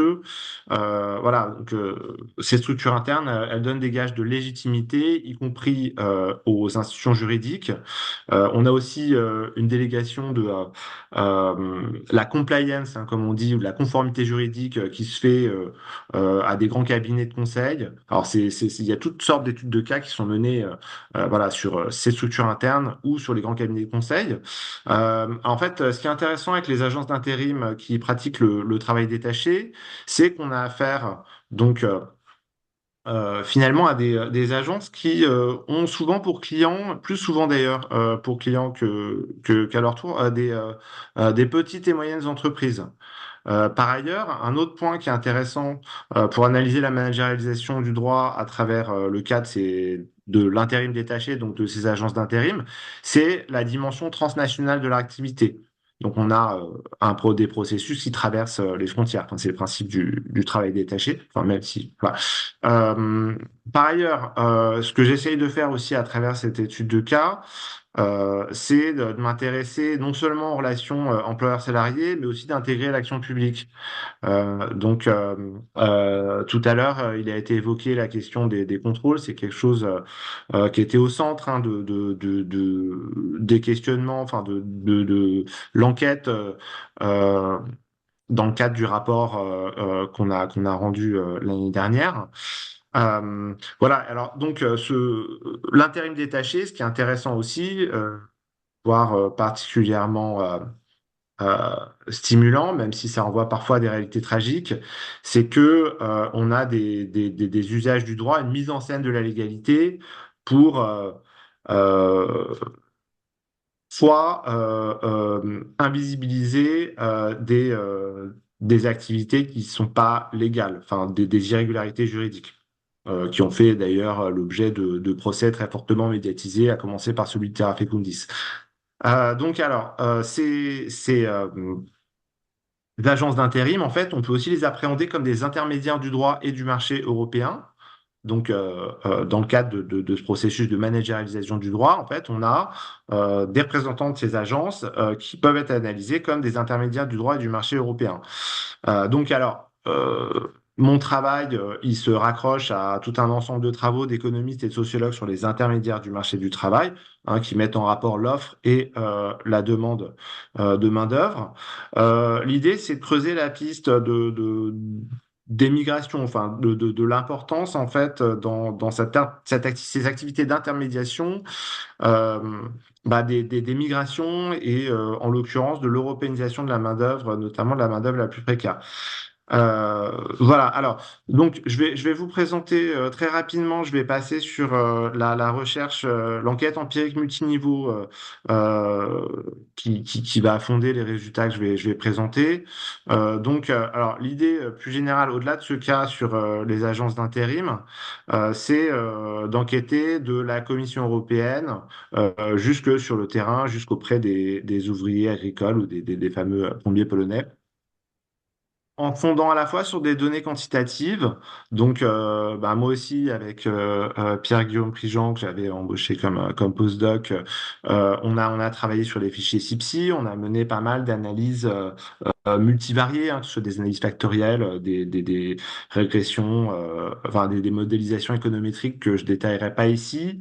Par ailleurs, en fait, l'idée, c'est de combiner ces données, ces analyses quantitatives avec des données plus quantitatives, des entretiens notamment qui ont été réalisés avec des travailleurs détachés, leurs employeurs de différents secteurs, hein, notamment des intérimaires et des représentants d'agences d'intérim, mais aussi des observations de tournée de contrôle de l'inspection du travail qui m'ont fourni un accès au terrain assez, on va dire, de première main.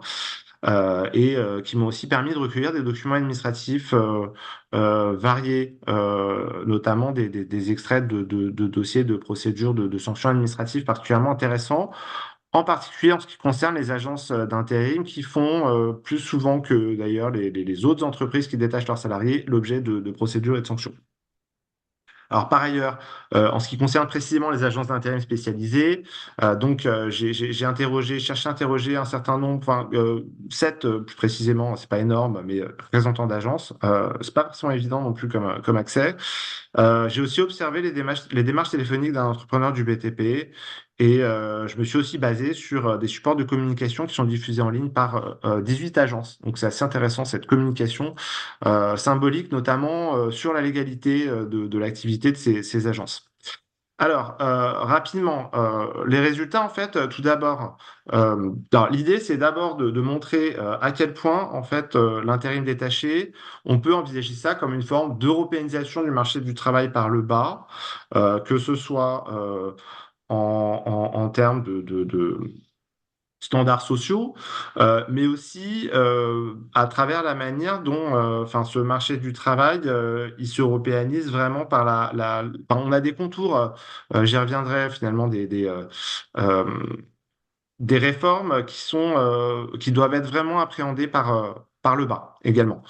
Ce qu'on a pu montrer hein, dans l'article, c'est qu'il y a un essor conjugué de l'intérim et du travail détaché en France. Voilà, c'est le cadre général.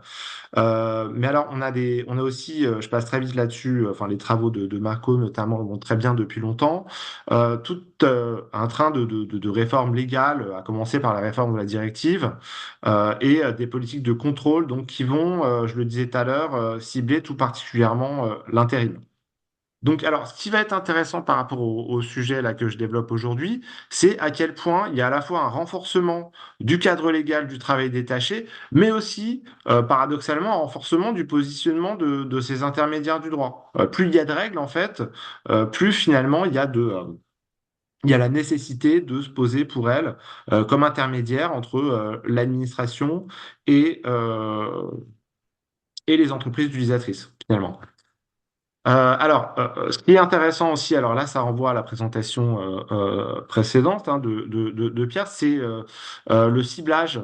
Comment est-ce que l'intérim détaché, en fait, concerne avant tout, alors on a vu, voilà, il y a une hyper surreprésentation de l'agriculture, mais voilà, il y a un ciblage sectoriel et l'intérim détaché par rapport aux autres formes de détachement concerne tout particulièrement une main-d'œuvre étrangère précaire avec une très forte surreprésentation. C'est un résultat bien connu.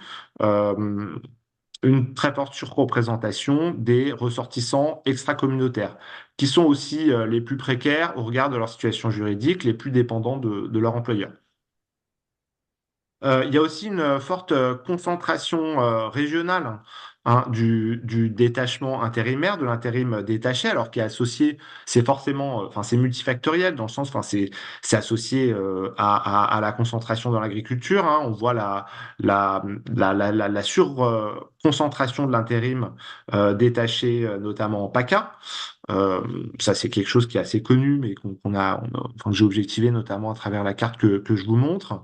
Voilà, alors, pour ne pas parler trop longtemps, je voudrais insister donc sur peut-être le principal résultat, peut-être plus qualitatif en fait, que je développe dans le papier que je présente, sur lequel j'insiste dans ma présentation aujourd'hui. C'est les trois fonctions, les trois rôles d'intermédiaire du droit et du marché des représentants des agences d'intérim.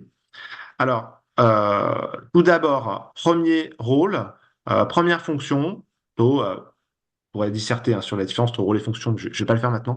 Voilà, on a des agents d'intérim qui vont proposer et fournir une main-d'œuvre bon marché, que ce soit dans l'agriculture ou le secteur de la construction, hein, très rarement dans les services, et assez très rarement aussi dans l'industrie, enfin, exceptionnellement, on va dire. Alors, en fait, ce qui se passe, c'est qu'on a des services clés en main qui sont proposés, hein, vraiment ce qui est un peu contradictoire avec le droit en termes d'intérim. Ce qu'on observe, c'est voilà, on a euh, la relation de subordination qui est bref, à partir du moment où finalement, il semblerait qu'on pourrait parfois requalifier certaines formes d'intérim en prestation de service. On pourra sans doute en parler avec Marco. Alors, quand il s'agit de fournir une main-d'œuvre bon marché, donc il s'agit aussi pour ça, ça c'est aussi quelque chose de bien connu, de profiter de différentiels de rémunération et de prélèvements obligatoires, donc le fameux dumping social, hein, je pourrais détailler, mais j'ai pas trop le temps de le faire maintenant. Et alors quelque chose qui est moins souvent mis en avant en fait, c'est la façon dont que ce soit, enfin plus particulièrement les représentants d'agences d'intérim, mais c'est aussi le cas dans le cadre des prestations de services, la manière dont ces représentants, enfin ou la communication de ces entreprises va promouvoir la fiabilité euh, mais aussi la flexibilité, ou j'ai envie de dire la flexibilité, mais aussi la fiabilité de cette main-d'œuvre étrangère, qui serait supérieure en termes de fiabilité, non seulement en termes de flexibilité, mais aussi en termes de qualité, à la main-d'œuvre française, donc les intérimaires français qui seraient démotivés, etc. Euh, Déjà qui sont par ailleurs durs à trouver dans certains secteurs, notamment le secteur agricole. Alors là, je passe à au deuxième rôle, celui de la mise à distance, même mise au travail à distance du droit. C'est-à-dire que ce que j'ai pu observer sur le terrain, c'est que on a des entreprises, des agences d'intérim qui vont assurer tout à la fois l'hypermobilité de la main-d'œuvre et sa disciplinarisation. Alors, c'est un sorte de double mouvement qui a connu enfin, qui est sans doute particulièrement marqué dans le cas de Terra Fecundis, qui est bien connu. Euh, voilà, et alors le fait qu'on ait une main-d'œuvre à la fois hyper mobile et d'une certaine manière à l'écart du monde, ça permet aussi d'invisibiliser certaines irrégularités qui tiennent aussi bien aux conditions de travail qu'aux conditions d'hébergement ou encore de transport des salariés, mais aussi et surtout à leur protection sociale. Dernier point, dernier rôle, attester de la conformité légale. Alors là aussi, c'est quelque chose qui est moins souvent abordé. On est vraiment dans la sociologie du droit. Et alors, tout d'abord, c'est intéressant de voir comment, à travers leur communication, les agences d'intérim, notamment dans leur communication en ligne, vont chercher à contrer l'association systématique qui peut leur être faite dans les médias, l'association au dumping social et à la fraude. Donc, en insistant dans leur com vraiment sur le fait que leur activité est légale. À 100%, hein, comme j'insiste dans le titre de l'article. Euh, Par ailleurs, ça c'est un point qui est aussi un peu moins connu, que j'ai pu observer, c'est à quel point en fait les représentants notamment des principales agences d'intérim, celles qui se prévalent d'ailleurs de la plus euh, voilà et qui d'ailleurs respectent sans doute le mieux la loi, enfin le droit des salariés ou le droit de la protection sociale, enfin bref, En fait, il y a beaucoup d'interactions avec l'administration, hein, que ce soit au niveau local, national ou européen. Et c'est à travers justement en fait ces interactions finalement, euh, on pourra en discuter, que sur certains points en fait on va pouvoir, enfin ces agences vont pouvoir contribuer à la redéfinition des contours de de la légalité, y compris d'ailleurs dans le cadre de procédures juridiques. Ma conclusion, si vous êtes toujours là pour me suivre, donc alors je voulais juste insister sur l'intérêt d'une approche multiniveau et sur la combinaison de méthodes quantitatives et qualitatives pour analyser la lutte contre le travail illégal, le travail illégal et aussi l'action publique en la matière, au-delà du cas du travail détaché d'ailleurs. Deuxième point de conclusion, je pense que c'est vraiment important de poursuivre les travaux qui sont menés, que ce soit en France, aux États-Unis ou ailleurs, sur toutes ces activités de mise en conformité juridique et de visibilisation de cette mise en conformité juridique, hein, de la compliance, comme on dit d'ailleurs. Couramment, c'est un anglicisme qui est couramment employé, alors plus par des représentants de multinationales, certes, que de PME. Voilà, alors quand je disais justement, c'est mon point là sur le slide, l'idée c'est d'étendre les travaux sur les activités de compliance au-delà des études de cas sur les multinationales. Dernier point, il me semble que voilà, enfin, toutes ces analyses sur l'intérim détaché et enfin, l'importance quand même de ce phénomène, ça illustre à quel point finalement on peut se demander dans quelle mesure l'essor du marché commun se nourrit de certaines formes de contournement de la légalité, voire du jeu avec ses limites. Voilà. Et je m'arrêterai là-dessus. Merci beaucoup Pierre-Édouard. Je vais réagir, moi aussi je vais être rapide parce que je veux au moins donner la possibilité de poser quelques questions à la fin. Et en plus, moi je n'ai pas de présentation, donc ça va être encore Ouais. plus rapide. Je vais réagir sur certains points et aussi faire des liens avec ceux que nous avons entendus récemment. Donc comme je vous ai dit, il y a eu la conférence de clôture de Posting Stat. Ça a été aussi l'occasion de se confronter avec certaines personnes de la Commission européenne et donc entendre un peu ce qui se passe. Euh, donc, en premier lieu, sur la question des agences, je pense qu'il y a, du point de vue du juriste que je suis, une réflexion à faire vraiment dans la nature du détachement. Déjà, le détachement par une agence de travail temporaire est une spécificité, un des scénarios du détachement qui a été de plus en plus considérer une exception et de façon différente. Nous avons pas une jurisprudence qui dit clairement qu'il s'agit d'accès au marché du travail, ce qui le détachement n'est pas censé être spécifiquement, c'est la Cour de justice qui le dit. Donc nous avons déjà une bifurcation juridique.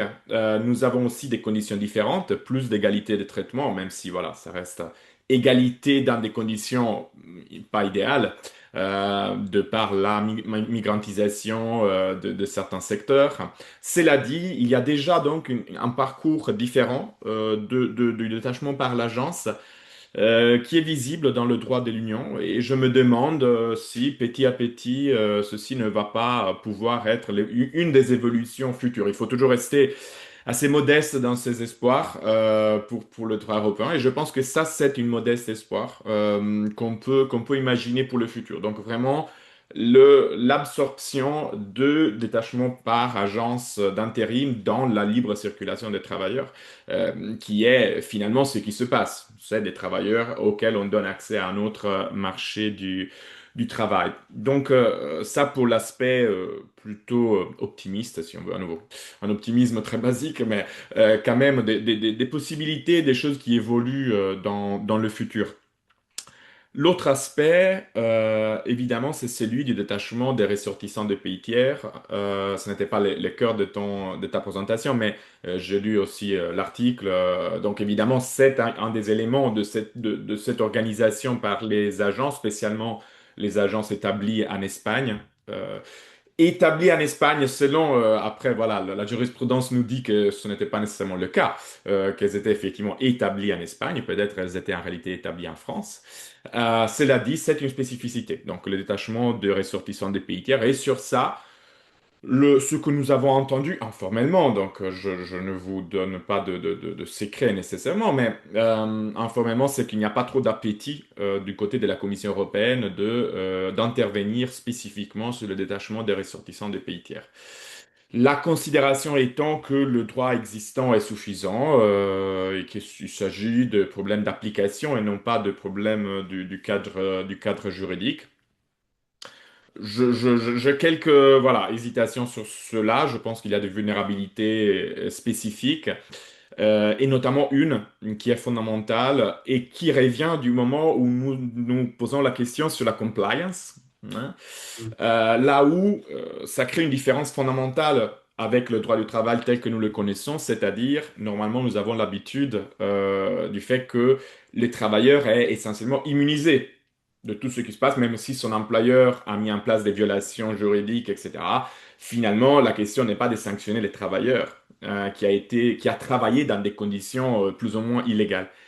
Par contre, une fois que vous avez ce détachement des ressortissants de pays tiers, si le détachement lui-même a été organisé de façon illégale, il est possible que ces travailleurs se trouvent dans le territoire du pays de façon illégale. Et donc, les travailleurs, pour la première fois, les travailleurs détachés peuvent subir des conséquences négatives lourdes d'une construction juridique qui tient entièrement à l'employeur, hein, sur lequel ils n'avaient aucun contrôle, aucun main dessus.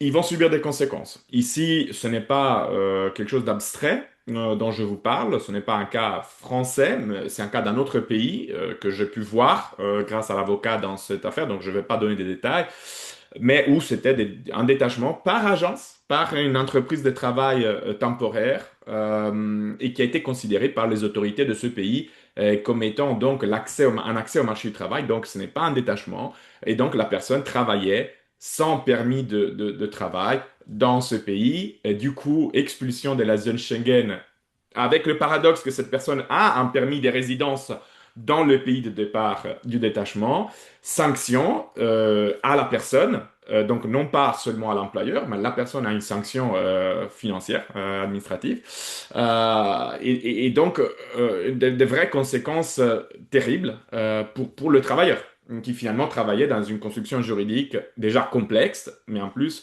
entièrement organisée par l'employeur. Donc, je pense que notre rôle de chercheur qui s'occupe de cette matière, c'est aussi de porter cet élément à l'attention, quelque part aussi de ces boîtes de consultance, entreprises de travail, etc., qui organisent ce travail dans le sens, le détachement, une fois que des travailleurs des pays tiers sont impliqués, change de nature. Vous n'êtes plus devant une construction juridique d'optimisation, hein, où il faut réduire les coûts de la main-d'œuvre, essentiellement. Vous êtes dans une construction des migrations. Et là, ça change vraiment la nature, hein, de ce qui se passe et surtout l'impact sur les travailleurs. Donc, tous ces boîtes de consultance, etc., doivent se rendre compte que maintenant, ils sont des boîtes qui font du droit de la migration, si c'est des détachements de ressortissants des pays tiers. Donc voilà, mon espoir pour une intervention juridique, intervention législative, c'était surtout pour mettre en valeur ce point. Ça ne semble pas être le cas de ce qui va venir. Mais bon, on peut toujours espérer pour le futur. La Commission a aussi mentionné qu'il n'y a pas suffisamment de données pour intervenir, ce qui évidemment n'a pas trop été trop bien reçu dans le contexte du Posting Stat 2, qui nage dans des données et où plusieurs pays ont montré des données très importantes sur le détachement des ressortissants des pays tiers. Il y a certains petites économies ouvertes de pays de l'Europe centrale et orientale dans lesquels le pourcentage de détachés ressortissants des pays tiers a dépassé le 50%. Donc voilà, il y a des questions qui se posent par rapport au fait qu'il n'y a jamais eu un travail dans ce pays avant d'être détaché. Donc l'embauche pour détachement, ça existe comme Mm. phénomène, ça reste délicat au niveau de l'égalité, mais on peut se poser la question. Mais ici, c'est encore pire, dans le sens qu'ici, c'est l'octroi d'un permis de séjour et de travail pour quelqu'un qui n'a pas vocation de travailler dans ce pays. Et donc là, vraiment, il y a un détournement quelque part de cette possibilité. Un détournement pour venir, en réalité, pour ne pas mettre la critique que sur cette organisation et ce pays, qui est la conséquence du fait que nous tentons, nous, dans le sens des pays plus ou moins riches, renfermons de plus en plus les possibilités d'accès pour des migrants dans des secteurs à bas salaire, hein, parce qu'on veut que de high skilled, très qualifiés. Mais en réalité, on a besoin aussi du reste. Mais comme on referme tous les couloirs, voilà la possibilité d'accéder à travers le détachement d'un autre État membre vers lequel l'accès est plus simple à cause d'accords internationaux, de couloirs d'immigration déjà établis, etc. Donc, quelque part, le détachement de ressortissants de pays tiers est une réponse au fait qu'on monte de plus en plus la barrière pour rentrer dans nos marchés du travail. Donc, je vais bientôt, voilà, je vais juste dire une dernière chose et je vais m'arrêter. Il y a aussi une question à propos de cette compliance et j'étais très, très intéressé par ta conclusion sur le fait que finalement, le plus on tente de réglementer, le plus on donne du boulot à ces entreprises C'est ce clés en ils le main. disent eux-mêmes. Oui, voilà. On me sert mon boulot sur un plateau à la DGT, enfin la Direction Générale du Travail. Exactement. Donc finalement, ça c'est intéressant et c'est une réflexion qui est importante. Donc les mots clés de simplification est souvent approprié par, disons, des entreprises qui en réalité, ce qu'ils veulent dire, c'est réduire des protections. Mais simplification ne doit pas nécessairement vouloir dire ça. Et je pense il faut se réapproprier aussi pour tous ceux et celles qui tiennent aux droits sociaux et à l'égalité des traitements du fait que la simplification, donc l'égalité c'est une simplification, des limites plus claires, c'est aussi de la simplification. Et donc en ce sens, rendre plus simple peut-être la compliance, ça veut dire aussi réduire le boulot pour ce genre d'entreprise, tout en gardant évidemment la protection des droits sociaux, ce qui n'est pas nécessairement dans l'autre message de simplification. Voilà, je vais m'arrêter là sur les points que je voulais soulever. Je vais demander au public s'il y a des questions que quelqu'un veut poser. À nouveau, vous pouvez mettre dans le chat, vous pouvez lever la main, allumer votre caméra. Sinon, nous pouvons toujours nous poser des questions l'un l'autre. J'en ai toujours. Ou vous pouvez aussi réagir, Pierre-Édouard, vu qu'il y a eu une discussion. Moi, je voulais peut-être ajouter que par Vas-y. rapport à la présentation de Daniel, qu'en fait, on a pas mal de données, on pourrait échanger sur les effets de la directive, notamment il y a un autre article à apparaître où, alors en partant peut-être des difficultés liées à la variable salaire, là on rentre dans quelque chose d'un peu technique, peut-être enfin je pense qu'en même temps tout le monde est très qualifié sur ces questions parmi l'auditoire. Euh, la variable salaire, je pense qu'il y a un gros enjeu sur les données SIPSI et je suppose que, alors moi j'ai pas participé à Posting 2, mais je pense qu'on a les mêmes enjeux dans les autres pays à supprimer des valeurs aberrantes, sachant que la DARES a déjà fait un gros boulot là-dessus à partir des données de la fin 2019. Mais toujours est-il que voilà, enfin, nous les résultats auxquels on aboutit, c'est que euh, la directive, donc, avec comme principe majeur travail égal, rémunération égale, profite essentiellement aux cadres et professions intellectuelles supérieures de l'industrie et des services. Et finalement, en fait, c'est lié à ce que je dis sur cette compliance.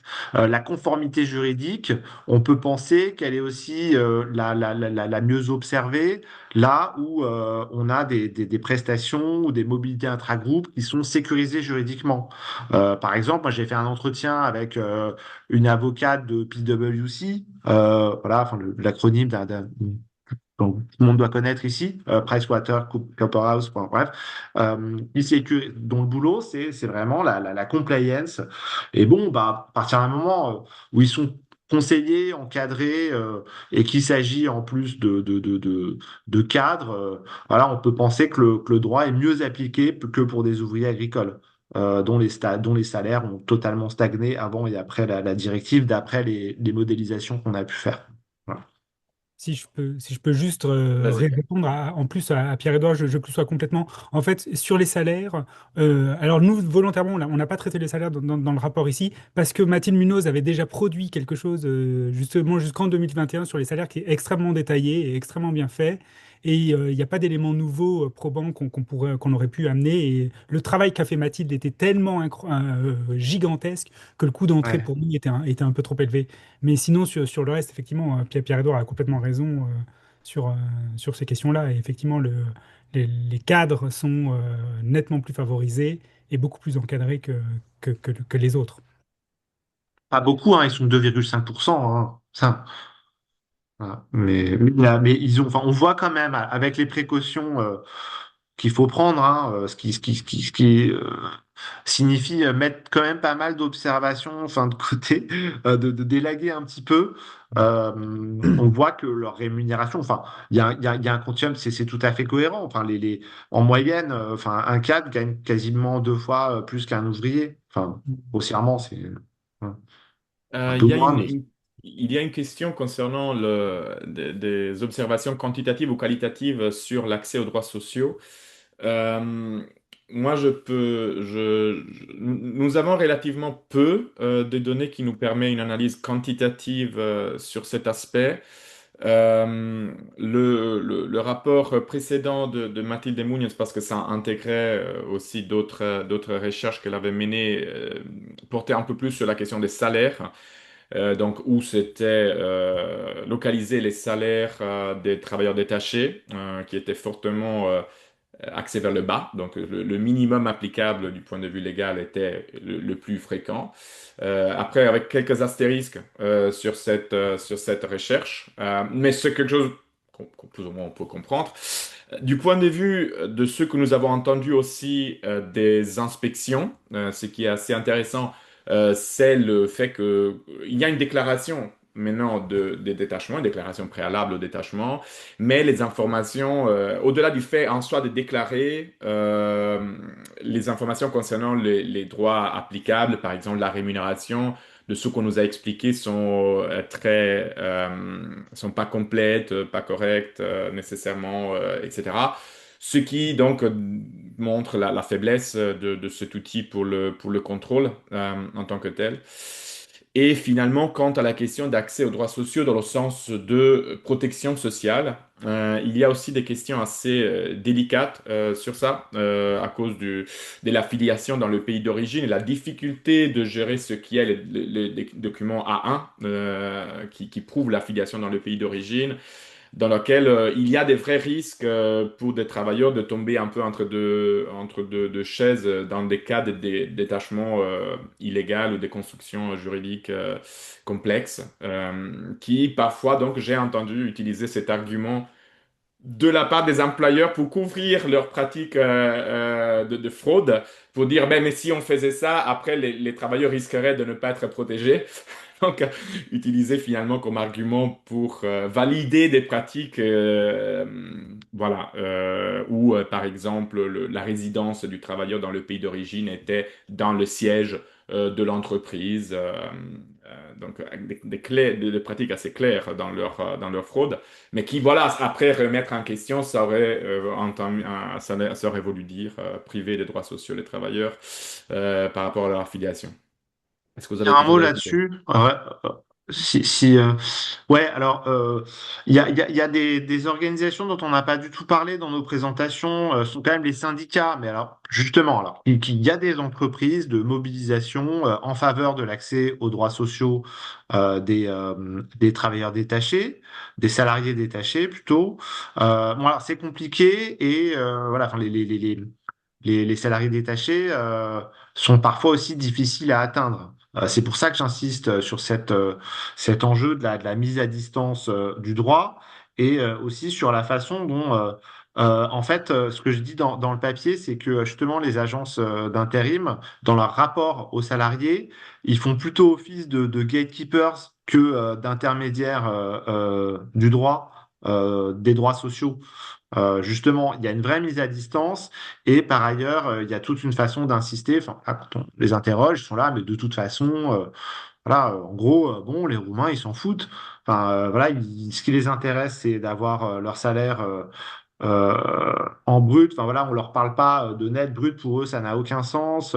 Les arrêts maladie, voilà, enfin c'est pas ça qui les intéresse. Ce qu'ils veulent, c'est travailler beaucoup, gagner beaucoup d'argent sur place. Enfin, il y a une forme carrément, on pourrait dire parfois, je caricature à peine, de négation de l'accès au droit au sens auquel on peut l'entendre enfin, dans le discours de certains employeurs. Donc, je voulais revenir justement pour justement soutenir ce que disait Pierre-Édouard sur les résultats, sur les salaires, pour dire effectivement, c'est quelque chose que je souligne également dans la présentation, pour dire, in fine, sur les salaires, les résultats vont dépendre des méthodes appliquées et des hypothèses faites pour interpréter les résultats.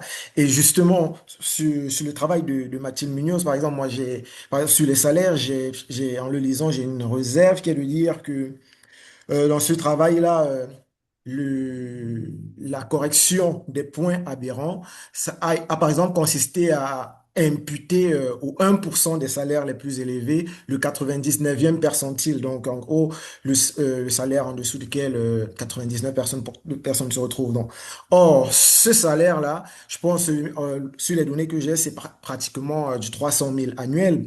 Et si on associe ce 300 000 annuels, par exemple, sans correction des catégories socio-professionnelles, on se retrouve, et comme également Pierre le disait dans sa présentation, on se retrouve à une surestimation de l'effet moyen. Donc voilà, donc je pense que toutes les analyses sur les salaires doivent toujours préciser quelles sont les méthodes qui ont été appliquées et c'est peut-être en comparant les méthodes que voilà, on peut essayer de se rapprocher dans la résultat, mais c'est difficile d'avoir un résultat définitif sur la question des salaires. Ok, je vois que la fin approche et que les personnes justement doivent commencer à nous quitter. J'ai organisé contre mes propres principes un horaire un peu compliqué pour les familles. Je tiens à Je plaide terminer. coupable. Pardon, Pierre-Edouard? Je plaide coupable. Voilà, Ma non, non, vie, non, mais voilà, malgré c'est comme ça pour ma tout le petite monde. famille. Et Mm. merci à Pierre qui fait ça en plus de son autre boulot maintenant. Donc, merci Pierre. Je vais rapidement conclure en vous remerciant tous d'avoir répondu présent à cette invitation pour discuter des tâchements encore. Et remercier aussi tous les publics qui a été avec nous. Quand je vous disais, si vous êtes curieux, les rapports sur la France va être bientôt en ligne. Il est en anglais, mais normalement, au moins tous les graphiques et les chiffres sont facilement compréhensibles, c'est l'avantage. Et Très sur les clair. sites L'aperçu que j'en ai eu. voilà. Sur les sites de PostingStat 2.0, vous pouvez aussi trouver tous les autres rapports des pays qui sont impliqués dans les projets, qui sont aussi extrêmement intéressants si le sujet vous intéresse. Et il y aura aussi un rapport conclusif rédigé par les coordinateurs qui va synthétiser tous les résultats. Donc, merci beaucoup. Je vous souhaite à tous, toutes et tous une excellente soirée. Merci à toi, Euh, Marco, pour et à l'organisation la de ce prochaine. webinaire. Bonne soirée. Merci beaucoup, hein. Merci à vous. Bonne soirée. À la Merci. prochaine. Ouais. Bonne soirée, à bientôt. On Bonne reste en lien, soirée. de toute façon, pour les publications, tout ça. À bientôt. Au revoir.